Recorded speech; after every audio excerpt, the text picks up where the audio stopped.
ఓం శ్రీరామచంద్ర పరబ్రహ్మణే నమః. ఓం నమో వశిష్ఠ విశ్వామిత్ర వ్యాస వాల్మీకి సుఖాదిభ్యః. ఓం శుక్లాంబరధరం విష్ణుం శశివర్ణం చతుర్భుజం ప్రసన్నవదనం ధ్యాయేత్ సర్వవిఘ్నోపశాంతయే.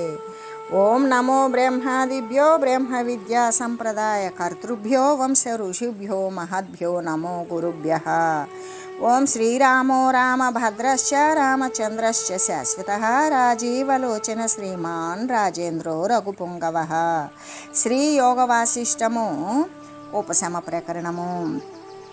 అయితే శ్రీరామచంద్రుడు అడుగుతూ ఉన్నాడు, ఏమని? వశిష్ఠులు వారు ఈ విధంగా చెప్పినప్పుడు, చిత్తము అంతరంగ సంసక్తి దోషము ఒకంతైనా లేకపోతే అది సంసార దశకు పూర్వమే ఉన్నట్టు ఏ ప్రపంచోపశాంతి రూపాన్ని పొంది ఉంటుందో అలాగే ఆకాశంలాగా అది నిర్మలమైనది అయినట్లయితే ఆ తర్వాత అది స్ఫటికలాగానే తెల్లనైన జలము, ఖడ్గము మొదలైన వానిలాగానే నీలమైనటువంటి యమునా జలమునందు కలిసి ఏకత్వాన్ని పొందుతుంది.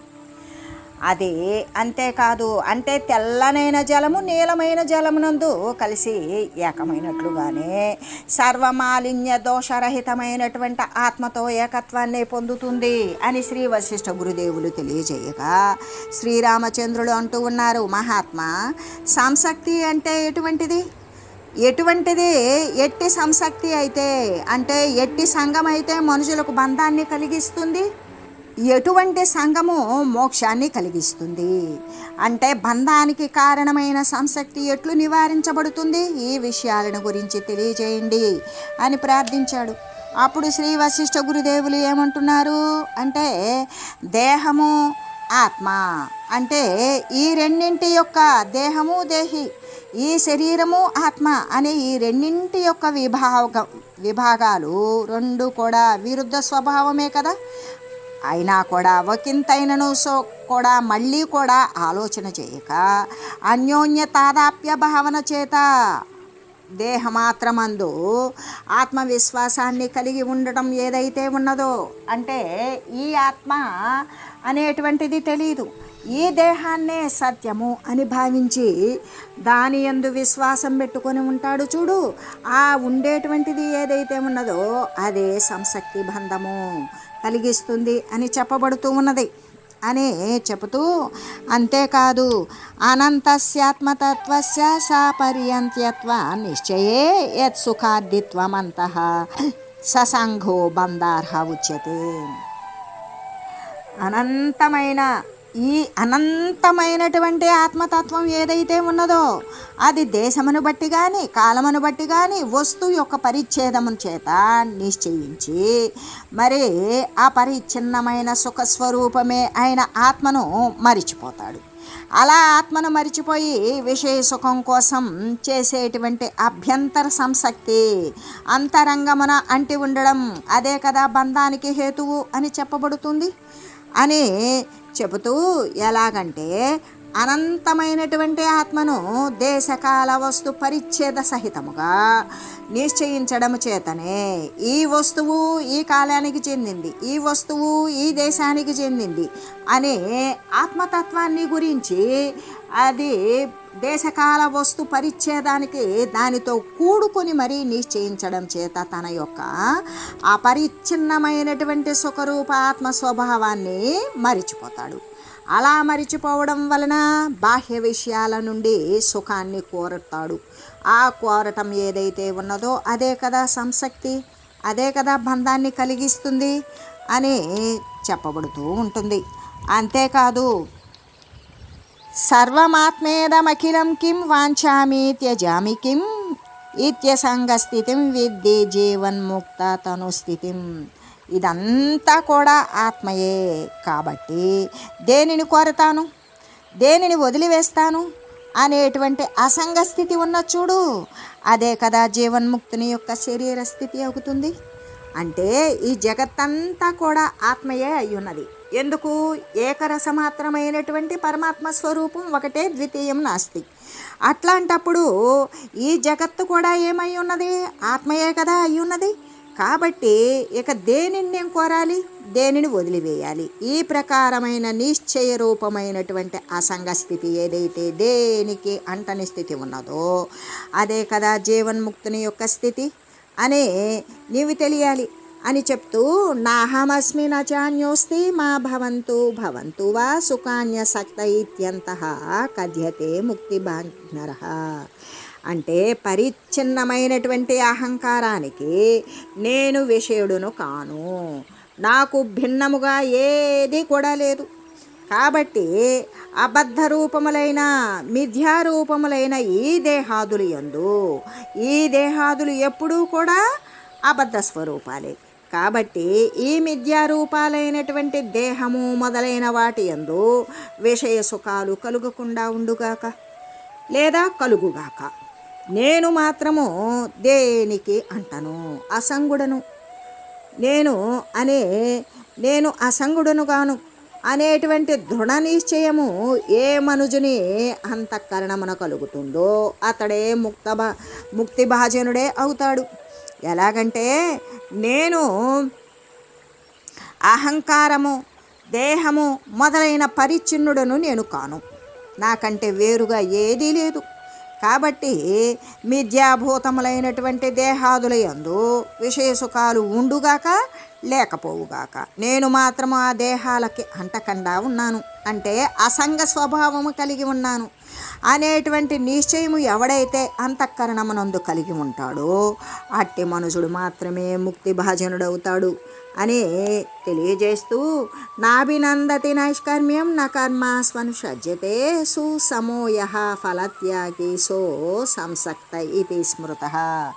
అంటే కర్మత్యాగము ఇచ్చగింపకయు, అంటే కర్మ వదిలివేయాలి అనే కోరికను ఇష్టపడటం లేదు, ఫలం మరి చేసిన దాని యొక్క ఫలితం అనేటువంటి కోరిక చేత కర్మలందు కూడా ఫలితం ఆశించి కర్మల యందు కూడా ప్రవేశించకుండా ఫలము సిద్ధించినప్పటికీ సిద్ధించకపోయినప్పటికీ కూడా, అంటే ఫలం వచ్చినా రాకపోయినా సమభావాన్ని కలిగి ఉండేటువంటి వాడే ఫలత్యాగి, వాడు అసంసక్తుడు అనబడతాడు. ఎలాగంటే ఎవడైతే సర్వకర్మ ఫలత్యాగాన్ని కూడా కోరకుండా ఉంటాడో, కర్మల యందు ఫలాపేక్షతోటి ప్రవేశించకుండా ఉంటాడో, ఇంకా కూడా ఎవడైతే ఫలము సిద్ధించినా సిద్ధించకపోయినా కూడా ఆ ఫలితం తనకు అందినా అందకపోయినా మిగులా కూడా సమవంతుడై ఉంటాడో, కర్మఫలమును ఎవడు త్యజిస్తాడో అటువంటి వాడే అసంసక్తుడు అని చెప్పబడుతూ ఉన్నది అని చెబుతూ ఆత్మతత్వైకనిష్టస్య హర్షామర్షవశం మనః సుసమోయః ఫలత్యాగి సో సంసక్త ఇది స్మృతః. ఆత్మతత్వమాత్రమునందు నిష్ట కలిగి ఏ శాశ్వతమైన వస్తువు ఉంటుందో దాని యందే నిష్ట కలిగి ఉండాలి. సంతోషం కానీ దుఃఖము కానీ మరి ఈ యొక్క హర్షశోకాలకు వశము కానీ మనసు కలిగినటువంటి అసంసక్తుడే జీవన్ముక్తుడు అని చెప్పబడతాడు. అంటే వానికి సంతోషము ఉండదు, దుఃఖము ఉండదు. ఆ రెంటికి లోబడనటువంటి మనసు కలిగిన వాడు ఎవడైతే ఉన్నాడో వాడే అసంసక్తుడు, వాడే జీవన్ముక్తుడు అని చెప్పబడుతూ ఉన్నది అని చెబుతూ, అంటే ఆత్మయందే తదేక నిష్టను కలిగి ఉన్నట్టే ఎవని యొక్క మనసు అయితే హర్షము కానీ క్రోధముకు కానీ వశం కాకుండా ఉంటుందో అట్టి అసక్తుడు, దేని యందు సంగము లేనివాడు జీవన్ముక్తుడు అని చెప్పబడతాడు. సర్వకర్మ ఫలాదీనాం మనసైవ న కర్మణ నిపుణం యః పరిత్యాగి సో సంసక్త ఇది స్మృతః. అంటే నేర్పుతో ఎవడు సర్వకర్మ ఫలాదులు కూడా క్రియ చేయకుండా మనసు చేత వదిలివేస్తాడో అతడే సంసక్తుడు అని చెప్పబడతాడు. అంటే వాడు చేసినటువంటి కర్మల యొక్క ఫలాలను ఎవడైతే మనస్సుచే మాత్రమే నిపుణత్వంగా పరిత్యజిస్తాడో వదిలివేస్తాడో, కర్మచే కాదు, అట్టివాడు మరి పరిత్యజించేస్తాడో, కర్మచే కాదో అట్టివాడు మాత్రమే అసంసక్తుడు అని చెప్పబడుతూ ఉన్నది. అంటే అసంసక్తి వలననే వివిధ రకాలైనటువంటి దుష్ట చేష్టలు కూడా అణిగిపోతాయి.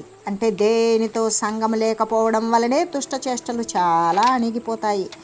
ఇంకా కూడా శ్రవణము, మరి ఏ సత్శాస్త్రాల యొక్క శ్రవణము, సాధు మహనీయుల యొక్క చెప్పినటువంటి విషయాలను గురించి శ్రవణము, మననము మొదలైనటువంటి సత్క్రియలు ఏవైతే ఉన్నవో అవన్నీ కూడా నిర్విఘ్నముగా ఏ ఆటంకం లేకుండా కూడా శ్రేయమే చేస్తాయి, వానికి హితాన్నే చేకూరుస్తాయి అని చెబుతూ, ఎలాగంటే గుంట యందలి ముళ్ళ చెట్టులాగానే, అంటే గత్తమందలి కంటక వృక్షములాగానే ఈ సంసక్తి వలననే ఎవడైతే అంతరంగమునందు అంటి ఉంటాడో దానిలాగానే దుఃఖరాశి అంతా కూడా విస్తరించి అది శతశాఖాయుతమే అవుతుంది. అంటే వందలాది కొమ్మలు వేసినట్లుగానే ఆ విధంగా ఉంటుంది. అంటే త్రాటి చేత ఏడవబడేటువంటి ఘనమైన నాసిక కలిగి ఒక గాడిదకి తాడు కడతాడు. ఆ తాడు ముక్కులోకి వేస్తాడు, దాన్ని పట్టుకొని లాగుతూ ఉంటాడు. అయితే అది పెద్ద ముక్కు కలిగి ఎలా ఉంటుంది, పెద్ద బరువునే మోస్తూ ఉంటుంది. ఆ మోసేటువంటి గాడిద సంసక్తి యొక్క ఫలమే అవుతుంది. అది దాని పట్ల ఉండేటువంటి సంగము వలనే అటువంటి కష్టాన్ని పడుతూ ఉన్నది. అంతేకాదు ఒకే ప్రదేశం నుండి మరి శీతావాత తపంబులను సహించుచూ ఉన్నట్టే, అంటే ఎండ, వేడి, వర్షము, ఈ శైత్యము ఇవన్నీ కూడా సహించేటువంటిది ఏంటి, అటు ఇటు పోవడానికి లేకుండా వృక్షాలు మాత్రమే అలా ఉంటాయి.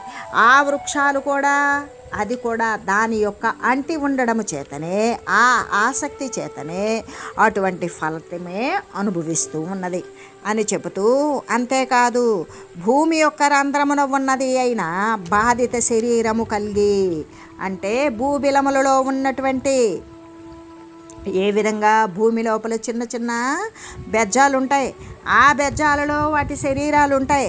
ఆ శరీరాలు ఎలా అంటే కొన్ని విరిగిపోయి వికలమయ్యి కాలం గడుపుతూ ఉన్నటువంటి కీటకం కూడా ఎందుకుంటుంది అంటే అది కూడా కోరిక చేత సంగము కలిగి ఉండడం వల్లే అటువంటి ఫలం యొక్క ఆ విస్మృతియే అవుతూ ఉంటుంది అని చెప్తూ, అంటే ఆ ఫలము అనేటువంటిది దానికి ముందు ఉన్నటువంటి వాసన విస్తృతియే అటువంటి శరీరాన్ని ధరించి అది అలా అనుభవిస్తూ ఉన్నది. అంతేకాదు ఆకలి చేత కృషించిన దేహము కలిగి బాణము, శిల అంటే బాణాల చేత రాళ్ళ చేత కొట్టబడుతూ ఉన్నప్పటికీ కూడా భయభీతిమై ఉన్నటువంటి వృక్షశాఖపై నిద్రించేటువంటి ఆయువును గడుపుచూ ఉన్నట్టు పక్షి కూడా సంసక్తి యొక్క ఫలస్వరూపమే అవుతుంది. అది కూడా దాని యొక్క వాసనా ప్రభావం చేతనే పక్షిలా వచ్చింది.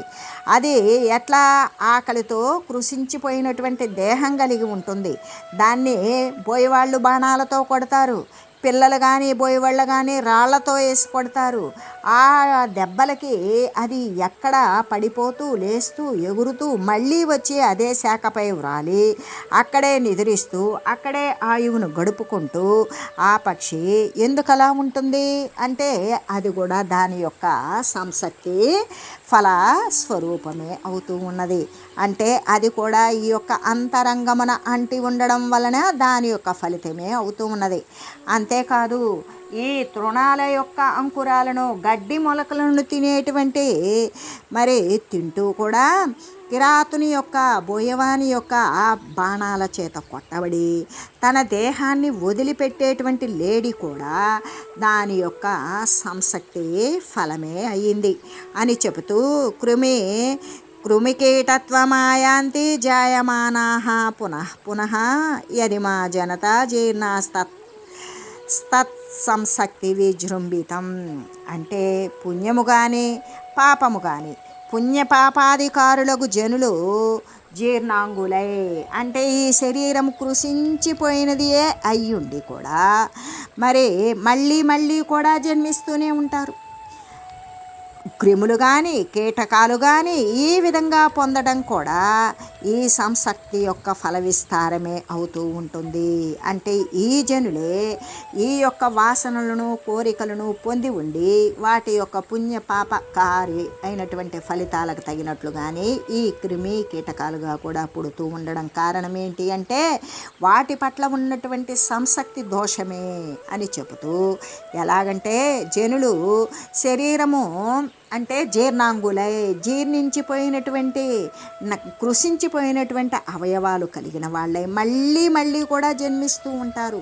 ఏ ఏ రూపాలలో? క్రిముల రూపంలో, వృక్షాల రూపంలో, కీటకాల రూపంలో, పక్షుల రూపంలో, గాడిదల రూపంలో ఈ విధంగా పొందుతూనే ఉండడానికి కారణం ఏంటి అంటే వారు మనుజులుగా ఉన్నప్పుడు ఏ ఏ కోరికలను అనుసరించి అంతరంగమున ఆ చిత్తము, ఆ మనసు, ఆ దేహము సత్యమని భావించిన సంశక్తి కలిగిన వారి యొక్క ఫల విస్తారమే అని చెబుతూ, ఇంకా కూడా జలాశయమున తరంగములాగానే అనంత ప్రాణి సముదాయము మళ్ళీ మళ్ళీ కూడా ఉత్పన్నమై నశిస్తూ ఉండుట కూడా సంశక్తి యొక్క ఫలమే అవుతూ ఉన్నది. అంటే పెద్ద జలాశయము అంటే సముద్రమే తీసుకుందాం. సముద్రంలో తరంగాలు లేస్తాయి, పడతాయి, మళ్ళీ పుడతాయి, మళ్ళీ దూరం పోతాయి, వస్తాయి, పడతాయి, మళ్ళీ లేస్తాయి. ఈ విధంగా దానికో అంతమున్నదా? లేనట్లుగానే అట్లాగే అంతము లేనటువంటి ప్రాణికోట్ల సముదాయాలన్నీ కూడా శరీరాలు ఉత్పన్నమవడం, ఉండడం, నశించిపోవడం, మళ్ళీ అనేక ఉపాధుల్లోకి రావడం, మళ్ళీ నశించడం, ఉత్పన్నమవడం, నశించిపోవడం అనేటువంటిది ఇదంతా దేని ప్రభావం? సంశక్తి ఫలితమే అని చెబుతూ, వీరు తృణ దశామ్యాత మ్రియంతే యత్ పునః పునః నరా విగత సంచారాస్తత్ సంశక్తి విజృంభితం. తృణాలు అంటే గడ్డి కానీ, మొక్కలు కానీ స్థావర రూపాలు పొంది, చెట్లు, వృక్షాలు మొదలైనటువంటి కదల్లేని రూపాలు పొంది మళ్ళీ కూడా మృతి చెందుతూనే ఉన్నటువంటి మనుషుల యొక్క దుఃస్థితి ఏదైతే ఉన్నదో అది సంశక్తి అంటే అంతరమున అంటి ఉండడమే, అస్థిరమైన వస్తువును తాను అని భావించడమే ఆ సంశక్తి యొక్క ఫల విస్మృతియే అని చెబుతూ, అంటే తృణాలు కానీ, గడ్డి కానీ, లతలు కానీ, లేదా చెట్లు కానీ, మొక్కలు కానీ, వృక్షాలు కానీ కదల్లేనటువంటి రూపంలో ఉండి మళ్ళీ కూడా మృతి చెందుతూ ఉన్నటువంటి మనుజుల యొక్క దుస్థితికి ఇదే సంశక్తి యొక్క ఫల విస్తృతియే అని చెబుతూ, అంతేకాదు భూతలమనందలి జలమును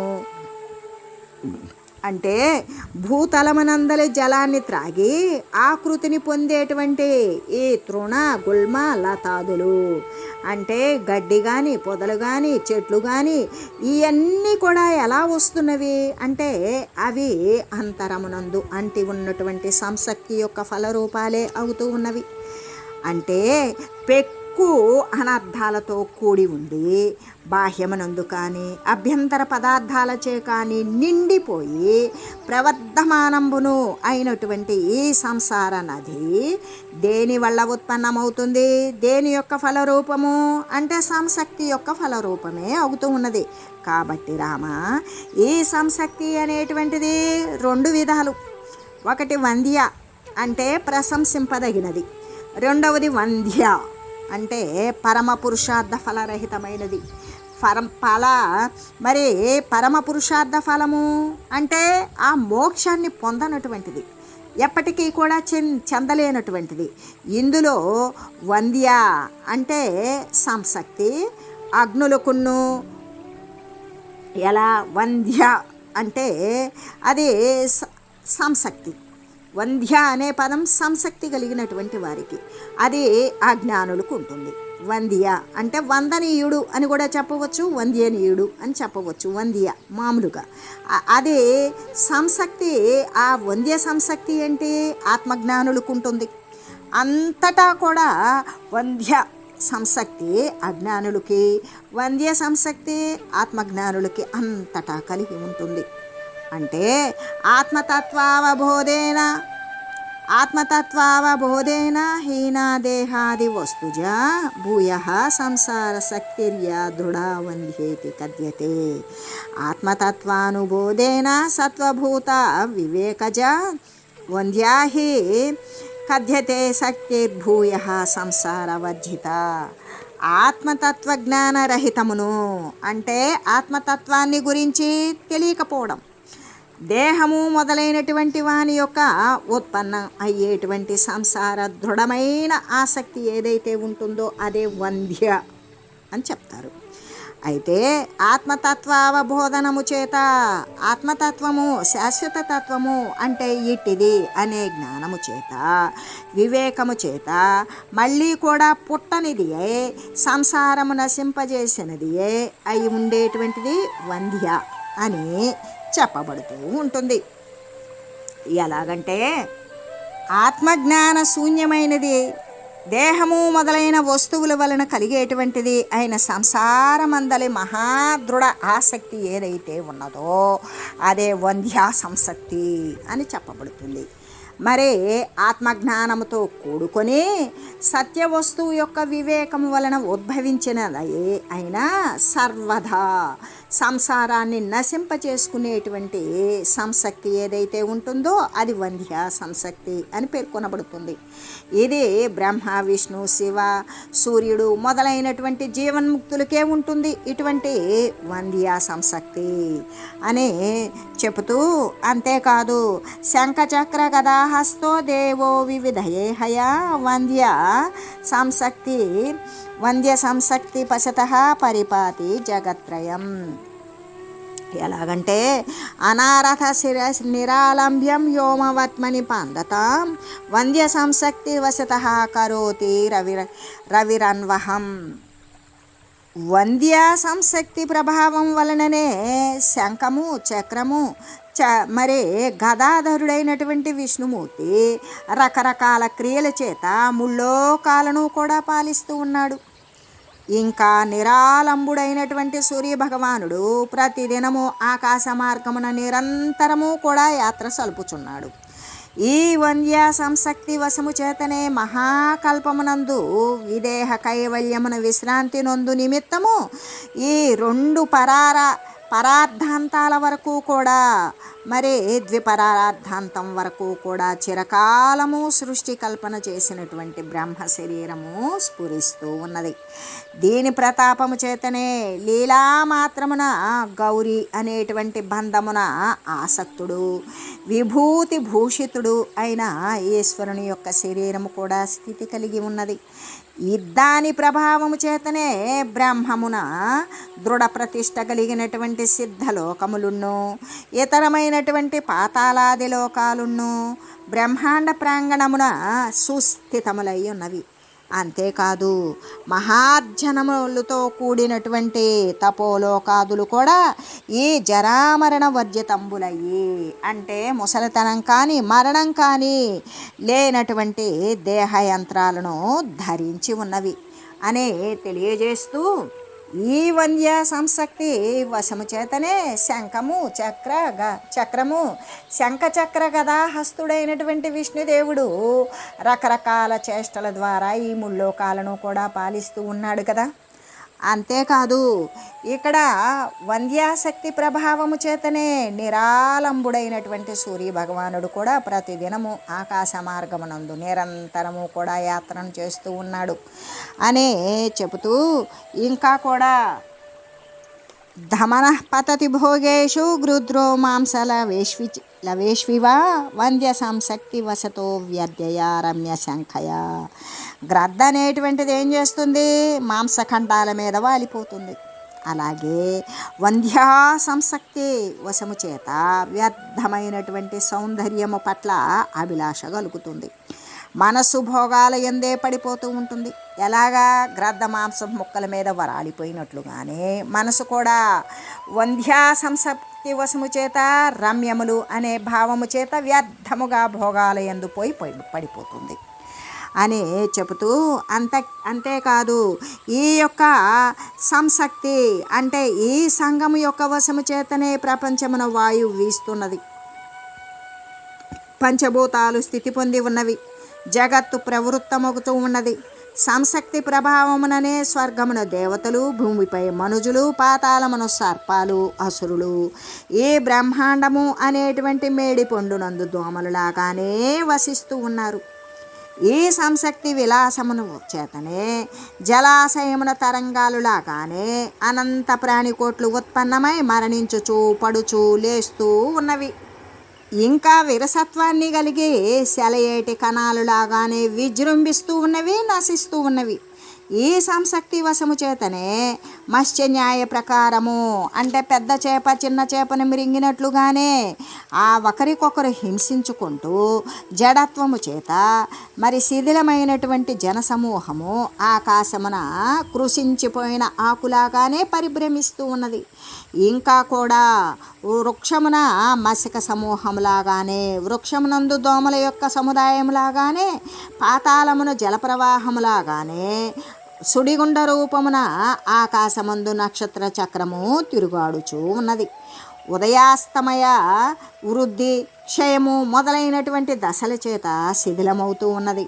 కాలము అనేటువంటి బాలునకు బంతి యొగుచు, జడత్వము అనే కలంకము చేత దూషితమే అయినను ఈ ఆసక్తి ప్రభావము చేతనే చంద్రుడు తన శరీరాన్ని నేటికి కూడా వదలలేకుండా ఉన్నాడు. అనేక యుగ పరివర్తనాల యందలి దుఃఖాన్ని చూడడంతో కఠినమును ఛేదించడానికి యోగ్యమే అయిన తన మనస్సు అనే పుండును మాత్రం ఆవరణాన్ని ఇంద్రుడు మొదలైన దేవ సమూహాలు కూడా ఆ వ్రణము యొక్క దుఃఖము చేత దుఃఖితమే అవుతూ ఉన్నప్పటికీ కూడా సంశక్తి వశము చేతనే వాటిని ఛేదించకనే ఉంటూ ఉన్నారు. కాబట్టి రామ, ఈ విచిత్ర చిత్రము వంటి ఈ జగత్తును వాసనా వశము చేతనే చిదాకాశమును ఎవరో లిఖించారు అని చెబుతూ మనస్సంగైకరంగేన శూన్యో వ్యోమ్ని జగన్మయం యదిదం రచితం చిత్రం తత్సత్యం న కదాచన. మనస్సు యొక్క సంశక్తి అనే రంగు చేతనే శూన్యాకాశమును కూడా లిఖింపబడిన ఈ జగచ్చిత్రము సత్యమెన్నటికీ కాదు కదా. ఎలాగంటే మనస్సు యొక్క సంశక్తి అనే ఒకే రంగు చేత మరి దృశ్య సమానమైనటువంటి ఈ చిదాకాశమున జగన్మయమగు ఈ జగత్తు నిండిపోయినటువంటి చిత్తరువు ఏది లిఖింపబడినదో అది సత్యము అనేటువంటిది ఎన్నటికైనా అవుతూ ఉన్నదా? కాదు కదా అని చెబుతూ, అంతేకాదు మరి ఎండుగడ్డిని అగ్ని భక్షించినట్లుగానే ఈ సంసారమున ఆసక్త చిత్తులై వ్యవహరించేటువంటి జీవుల యొక్క శరీరాలను కోరిక అనేటువంటిది మృంగివేస్తుంది. అంతేకాదు సముద్ర జల కణాలను కూడా అంటే సముద్ర జల కణాలు కానీ మరి సూర్యరశ్మి నుండి వచ్చేటువంటి త్రసరేణు సమూహాన్ని కానీ లెక్కింపలేం కదా. ఏ విధంగా సముద్ర జల కణాలను మనం లెక్కించగలమా? సూర్యుడి నుండి వచ్చే సూర్యకిరణాలను మనం లెక్కించగలమా? త్రసరేణువులు అంటే అది కిటికీ సందులో నుండి కనబడేటువంటి త్రసరేణువులు, అది ఎవరో ఒకరు మాత్రమే చూడగలరు. అటువంటిది ఆ రేణు సమూహాన్ని కానీ వాటిని మనం లెక్కింపగలమా? అలాగా లెక్కింపలేనట్లుగానే ఈ విషయములందు లెస్సగా ఆసక్తమైనటువంటి బుద్ధి గలవానికి, ఈ ఆసక్తమైనటువంటి అంటే అంటి ఉన్నటువంటి బుద్ధి గలవానికి ఈ యొక్క విషయాల పట్ల మరి కోరిక కలిగిన బుద్ధి గలవానికి దేహ పరంపరలను ఎవ్వరూ కూడా లెక్కింపజాలరు అని చెబుతూ, ఎలాగంటే మేరు పర్వత శిఖరము నుండి తత్పాద పర్యంతము కూడా ప్రవహించేటువంటి గంగానది అనేటువంటి లత యొక్క తరంగాలను ముత్యములను ఎవడైనా ఎప్పుడైనా లెక్కింప వీలవుతుందేమో, కానీ ఆసక్త చిత్తులకు ఈ యొక్క దృశ్య విషయాల పట్ల దేహం యొక్క కోరికల పట్ల ఉన్నటువంటి ఆసక్తితో ఉన్న చిత్తం కలిగిన వారి యొక్క దేహాలు అంటే వారు ఈ ఉపాధుల యొక్క పరంపర లెక్కించడానికి వీలే కాదు అనే శ్రీ వశిష్ఠ గురుదేవులు ఈ యొక్క చిత్తం యొక్క సంఘాన్ని గురించి వివరిస్తూ ఓం మంగళం శ్రీ గురుదేవాయ మహనీయ గుణాత్మనే సర్వలోక శరణ్యాయ సాధురూపాయ మంగళం. ఓం మంగళం కోసలేంద్రాయ రామాయ రామభద్రాయ చక్రవర్తి తనూజాయ సార్వభౌమాయ జానకీ వల్లభాయ శ్రీరామచంద్రాయ మంగళం. ఓం తత్సత్.